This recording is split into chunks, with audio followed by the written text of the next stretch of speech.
Hi, and welcome to Michigan Matters. Move over Las Vegas, New York, and Miami, and make room for Detroit, as the Motor City has become the latest hotspot for national conventions. So why is that? We have three leaders working behind the scenes to make it happen, here to explain. But first, we're putting a spotlight on three leaders being honored at the Shining Light Awards as we talk with folks involved with the annual event. There's lots to get to. Let's get started. From CBS Detroit, this is Michigan Matters with Carol Kane. Michigan Matters is brought to you in part by Henry Ford Health. And we're so pleased to welcome back Tom Lynn, who's a board member of Metropolitan Affairs Coalition, or MAC, and also past chair of the Shining Light Awards Committee. Nicole Avery Nichols, who's the editor of the Detroit Free Press, who's involved with MAC and the Shining Light Awards. We're going to be talking about that. And John Perkins, Jr. of the Michigan Regional Council of Carpenters and Millwrights, one of three leaders being honored in just a few weeks. Morning. Great to have you guys all with us. Great to be here, Carol. Thanks for having me. Well, with everything going on in the world, it's nice to start out this talking about some positive things here. And Nicole, you have been involved with the Shining Light Awards. This is something the Free Press has been involved with, along with MAC. And why were the awards launched, and when did they start? So the thing I love about this awards, which launched in 2007, is that at the heart of it, we at the Free Press, we're storytellers. And these awards give us an opportunity to highlight and tell some amazing stories about the regional work that leaders are doing all across our area. So it started in 2007, and we've given out some amazing awards and really inspired so many people, you know, to think and reach and pour into community. And Tom, you have been involved with this from the very get-go. You were part of the original. I was with when Nicole's predecessor, Paul Anger, and Paul was the driving force, and this has been a wonderful partnership between the Free Press and the Metropolitan Affairs Coalition. And you also, too, you're the chairman emeritus at Miller Canfield, so you have been involved with this. Amazing people have been honored. Predecessor Mike and Marion Illich, Congressman John Dingell, the Honorable Damon Keith, PVS Jim Nicholson. So how many people were nominated this year? I think there were about 20 nominees, 6 or 7 strong nominees in each category. And the committee met, representatives of MAC and the Free Press, and anguished over and selected, I think, 3 tremendous candidates, including John here. So we're going to get to John in just a second. The 3 honorees are Dr. Curtis Ivory of Wayne County Community College and the Neil Shine Award, Lisa Johnson of the Christian Community Development Corporation, the Eleanor Josadas Unsung Hero Award, and John Perkins to my right, the Michigan Regional Council of Carpenters, who is being honored with the Dave Bing Rising Leader Award. So what's it like being honored? It's, I'm very humbled, and it's exciting to be recognized for the work that we do on a day-to-day basis, and it's just a complete honor. It really allows me to continue to do the work that is very meaningful. Yeah, and so as you're looking in, I know it's really competitive in picking the eventual winner. Everybody's a winner, right? You get nominated, you're a winner already. But the Eleanor Josadas Award, which Lisa Johnson, what's the story with her? Well, and Lisa why Johannan the Eleanor Award? is the founder and the executive director of Central Detroit Christian, and in a way she's a tremendous honoree because she really embodies the spirit of Eleanor Josadas, and she works in Central City Detroit, helping underprivileged people with housing, food, jobs, and businesses. Great story. And this is what Eleanor, with Focus Hope, she and Father Cunningham brought that thing to life and did amazing Eleanor work. would be smiling in heaven Yes. to think that Lisa got this award. So. And Nicole, Dr. Ivory, college president, he is getting the Neil Shine Award, and oh my gosh, Neil, we could talk the whole show about Neil, such a character and such a great leader, but what is it about Dr. Ivory? The legendary Dr. Ivory came to Metro Detroit in 1995, actually, and began his work at Wayne County Community College. And we think about this awesome sort of 6, location campus in Detroit and Wayne. We think about it, how it looks now. But in 1995, he spent a lot of work, building that college up and making sure that, our college-age kids have a lot of choices, right? So if you go to their website, it asks you, it prompts you, what do you want to do on this particular site? And it gives you this variety of choices, whether it's a degree, a trade, Right. enhancing skills, et cetera. And, we got to credit Dr. Ivory for that, that evolution of that campus. And John, in your role with what you do with the union, helping lift the community is a big part of it, right? Yeah. How do you see it as a young person who's more at the starting part of his career versus the rest of us sitting at the table here? How do you view lifting the community as part of your role? Well, I think back to, when I got started into my apprenticeship, working on a project in the city of Detroit, actually the Little Caesars Arena, and seeing that there was a gap between young folks and skilled trade opportunities. It really sparked the interest in me to give back to those communities, to expose the opportunities that they may not even know exist, right? And there's so many opportunities. Speaking of opportunities, we're going to pay a few bills, take a quick break. We'll be back with more Michigan Matters and the Roundtable conversation right after this.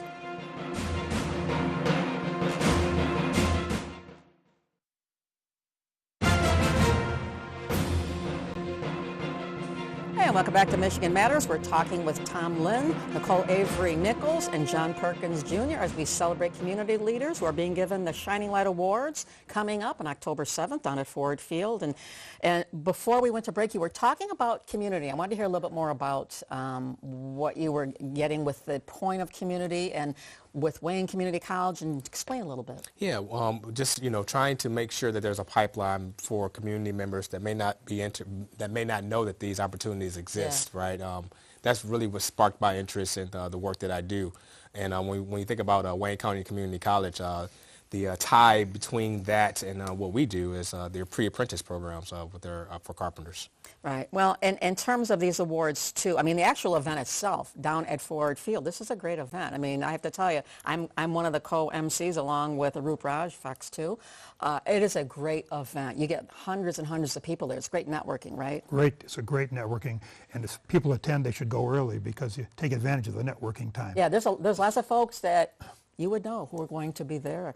It's a wonderful time to spend a fall morning and to really be inspired by what leaders are doing in our area. I was just going to say, so given everything that's going on, there's lots of drama going in. We're not going to talk about it here. We'll save that for other political shows here. But why is it important, do you think, to showcase the good things that are going on here, particularly with these 3 named awards after the various folks? I think it's really, and we see this at the table when the committee is sort of looking through candidates. You really are inspired and pushed by the work that people are doing individually. And being and receiving that inspiration is a jolt, typically professionally also. But, last year, just thinking about, the speech that Hugh Perkins shared, as one of the Neil Shine awardees also, and how inspirational that was. Here's a person that we see all the time, or we saw since he retired, all the time on television, but hearing more about his journey and those, that he mentored and inspired along the way was really, transformational. Well, and Neil Shine, ironically enough, this award is originally when it was created was to give an award to Neil. Well, we were going to give it to Neil, and then unfortunately he passed away, and so the first award was given to the Illiches. But still, the tradition of Neil's service to the city and to the region he loved so much continues in this award. Yeah. I think another important theme here, too, is with keeping young people here. Neil's somebody who started as, the copy boys they used to have in the newsroom and made his way up to the top job as publisher and stayed there for, I don't know, he retired twice, I know that. I don't remember how many years, but he was there a long time. This is important, too, to celebrate, particularly with young people here doing these things, right? Absolutely, definitely. When you think about redevelop with our city, with our state, we want to make sure that the talent stays here and the young folks have inspiration to, give back and, continue to do the work that makes this city, this state great. Yeah, and Eleanor was alive at the time this all started. Eleanor, we honored Eleanor. Of course, Eleanor was completely irrepressible person and behind the scenes really ran Focus Hope. And Lisa Johannan, our honoree. And by the way, I'm going to correct myself. I mispronounced her name earlier. But go ahead. She really fits in the Eleanor mold. Eleanor is happy in heaven that somebody like Lisa would be honored in such a way. Well, I was also intrigued as I was reading a little bit more about her, as she's helping with businesses too and helping them get started, which is what Focus Hope was, finding jobs, helping people, maybe not creating companies, but getting jobs, getting livelihoods, which is what this is about too, and this is what Lisa's doing. Yeah, I mean, tremendous story, and I would add to what Nicole just said. I mean, we're trying to uplift people who are making this a better region for us all. Yeah. And kind of untold stories in the case of John and Lisa, a well-known story in the case of Mr. Ivory, Dr. Ivory. But these people are making this a better place for all of us. Absolutely. So, MAC, Metropolitan Affairs Coalition, real quickly, what is this mission? Because I know it's been around for a while too, just real quickly. Well, you know, MAC was actually created in the 50s by Harlan Hatcher, Walter Reuther, and the then chairman of Chrysler. MAC actually formed SEMCOG. It's done a lot of work, but it's regional leaders of business, education, labor, and the political realm who get together to try to find solutions to the issues that face our region. Yeah, and I know you get lots of people sending nominations. Again, anybody can apply. I know obviously this is the current one, but when do the nominations process starts up? Probably Well, what? sort of January, February, Yes. Yeah. and then we'll announce it. We'll collect nominations later in the spring. We gather them all. We made our determination, I think, early in July, and actually the whole nomination and selection process to me is uplifting because, you know, we're telling 3 stories today, but on our committee we really heard 20 stories about people being uplifting our region. Have you ever thought about expanding to have additional winners beyond these 3 who are named? And these are all icons in our city, all 3 of them. As you know, some years our committee can't select between 2 candidates, so we've had 4 Yes. a number of years. What do you do? What do you toss a coin and Well, say, I put them here, heads? the committee gets deadlocked, and we know there are 15, 20 people, and it's 10-10. So we say, well, let's give the award to both of them, particularly in the deciders category. It has. Well, I'm very proud to be co-emceeing, as mentioned, this coming up on October 7th. It really is inspirational. And the speeches, the networking, which is off the chart. I'm telling you, if you like networking, it's the place to be here. Well, and the videos that the Free Press does are superb. Yes, and those are award-winning in and of and themselves. they live on the internet, of course. Yes, And on they tell the freak.com. story of our winners and their organizations. Yeah, well, So- and I know, I'm sorry, real Yes, quick. so tickets are still available. Okay. At ShiningLightAwards.com, and the stories of these amazing winners. People are just about, so Freak.com. that is amazing. I didn't mean to cut you off there, No, but that's we're okay. winding down here. Thank you guys so much for being here. Look forward to seeing you October 7th. And we're going to take a quick break and be back with a little bit more Michigan Matters after this.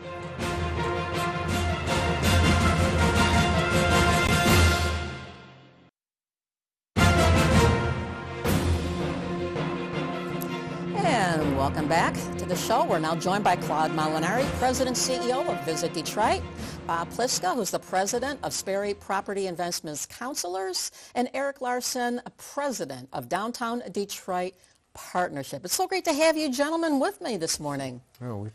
Well, and we've got some good news to talk about here, and that being Detroit has become the hottest ticket as a place to have conventions and large gatherings. There's big events coming here all of a sudden. Claude, this has been your space for years. What do you attribute the sudden interest in Detroit as a destination for conventions to? The perception of Detroit has changed so much, and just recently we won 3 events in a week. We beat Nashville, Atlanta, and Chicago head-to-head. It was us or them, and we were able to get the win. So I think it speaks so well of our destination.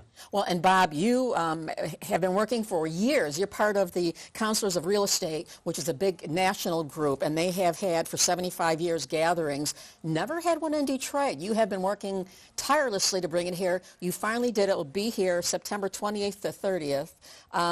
And what was the crowning moment that convinced them? Bob's got the right idea. Let's go to Detroit for our big event. Well, I convinced them is primarily that I said, well, it's one of the greatest commercial real estate stories ever told. So you can kind of use that and say, here you had something, Detroit in 2008 and 9 where Chrysler and GM went bankrupt, et cetera. You had city went bankrupt, the mayor went to jail, unfortunately, and now 10, 15 years later, it's one of the hottest spots in the country. Right. And you know, and Bob, I know you're also, or Eric, I'm sorry, you're going to be involved as well with this. I am. I mean, speaking there too. Yeah, Carol, and again, this is so great to be with you, and I give a lot of the credit, to the way that these conventions are coming, obviously to Claude and the team, and really positioning Detroit this way. But the conference that Bob has brought is important for us because we're trying to tell a very different story and change a lot of perceptions, not about just the city and what we can do to entertain, but also the value proposition. I mean, there is a tremendous opportunity to invest in the city these days. We have the highest housing value growth in the country. Who would have thought Michigan and Detroit would be, the highest housing? I think we'd had this roundtable, and before 2010, we'd all think, and to know this is where we were going, none of us would have believed it. That's right. Yeah, There we go. I mean, it's just incredible. Claude, you also brought a big conference here. That's the Move America, which has 4,000 people coming in September 24th, 25th. It's tied to mobility, innovation, which are big sweet spots for our region right now. And who's going to be at that, and how important is this conference? Well, again, you mentioned 4,000 people all involved in the automobility industry, automotive, and it's just huge. And again, this is a European show management firm that could have chosen anywhere to host this event. They chose Detroit, and I think that's huge for us. And again, we're looking to continue to grow in that area and build on that. How big, when we talk tourism, convention, how big is this industry in our region here? It is enormous, and I think we need to recognize that just tourism in Southeast Michigan is the equivalent of selling 235,000 Jeep Grand Cherokees, which is more than 12,000 more than they sold last year. So that's a top 10 selling vehicle in the United States. Just getting on this, and it's something I continue to repeat because it needs repeating. Yeah, Eric, you're very involved with Detroit, helping to promote it, but also with business elements to it as well. The image has been lifted. Things are going better here. How is it going in 2025 versus, say, 2024, given all the external things going on out there? Yeah, I mean, I think obviously we had a change in leadership at the federal level, and that has changed the relationship that Detroit has had with Washington. But it's amazing. I mean, we even with the change in administrations, we still are gaining federal grants. We got a federal grant for I-75 to re-envision capping over that sort of divide, that moat between the downtown and the greater downtown. So we have been able to continue to build on the momentum. We've had a mayor that has been unbelievably deliberate and very proactive in moving the city forward for the last 12 years. We've got two very interesting candidates that are going to follow and will be very different. But the community itself is really focusing on what has gotten us here over the last 15 years, and how do we keep that going? That was my next question. How do you keep the momentum going? Mm-hmm.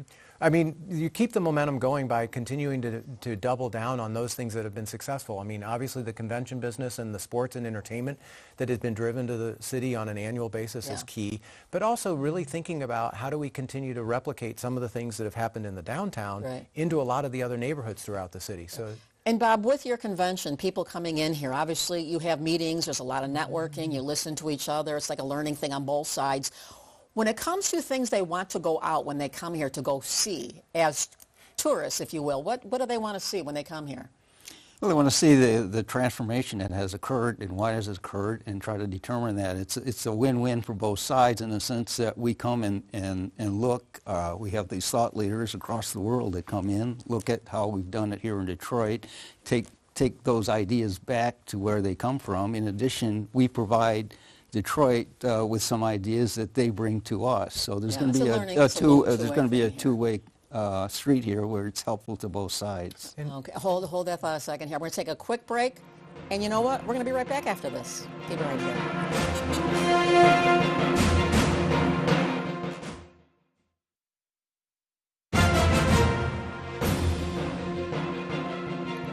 Welcome back. We are talking with Claude Molinari, Bob Pliska, and Eric Larson. And Eric, I cut you off right before we went to break. You were making a point. No, you always cut me off just at the right point. I was just going to say that, what Bob was talking about in terms of people coming in and not only changing perception, but also visiting and seeing things that have changed in Detroit is really important. We've had over 30 different cities from around the world come to Detroit over the last 2 years. That's over 3,000 people from other cities that have come to Detroit to learn from us. And I think that's a lot of what, not just through these conventions, but also just through the city learning. I'm going to assume there's something like Michigan Central, the old train station, now, you know, new innovation mobility hub. There's a restaurant, hopefully restaurants coming in there, but certainly new hotels coming in there. That must be a big Michigan Central is a huge draw. I mean, it's a very, very big draw, and it's also a very great example of how investment in Detroit, you know, can be multiplied. I mean, what New Labs has done with over 178 different companies already born within those four walls is pretty impressive.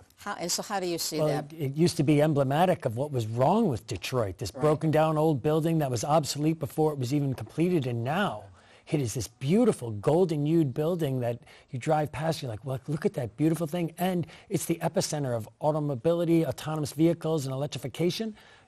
What a reversal. Yeah, and Eric, this is your world too, these old office buildings that are becoming the new frontier, it seems like, for housing and hotel development suddenly here. Do you think that's this trend, we know there's some already up and going, is this going to continue, do you think, here in Detroit? Oh, I absolutely think it's going to continue in Detroit, and I think we've been able to show the, you know, the country and the world, and I think actually that's probably going to be a subject matter, Bob, that you touch on, because we've had 28 of these older buildings that have been converted to hospitality or residential, and you know, the floor plates in a lot of the C and B buildings lend themselves very well to that kind of conversion. And so I think that's going to be a big part of what international investors are looking at.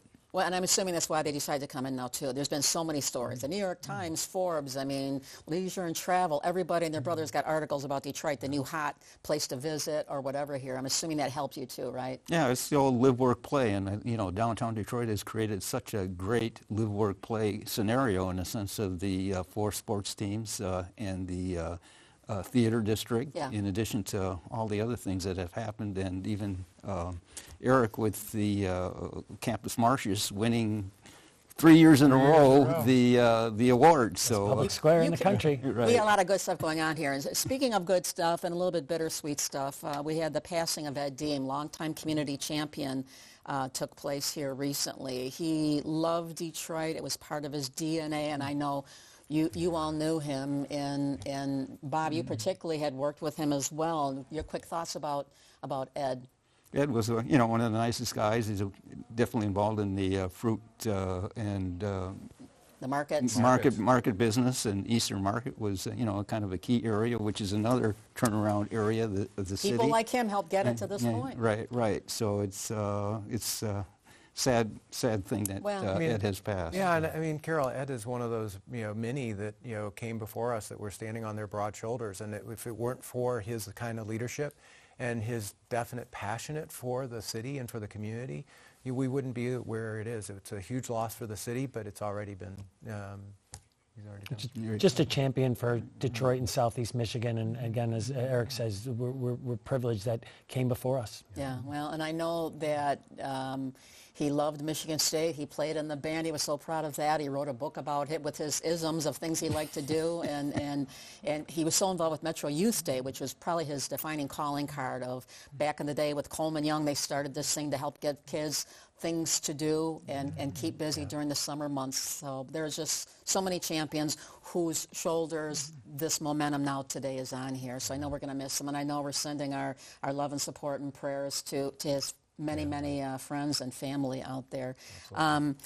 Before we go, we're about to take a break here, not take a break, but wind this down. 375 project. I know this is near and dear to you. What's the headline and the latest of it? You're out there. You're like, what's the latest? 375. We have a unique opportunity because MDOT has agreed to pause the design and the construction process, and I think over the next 3 to 6 months we can continue to refine and see whether there's a plan that actually the community can get behind. Because currently we don't have a plan that the community can get behind. Do you expect it to go forward?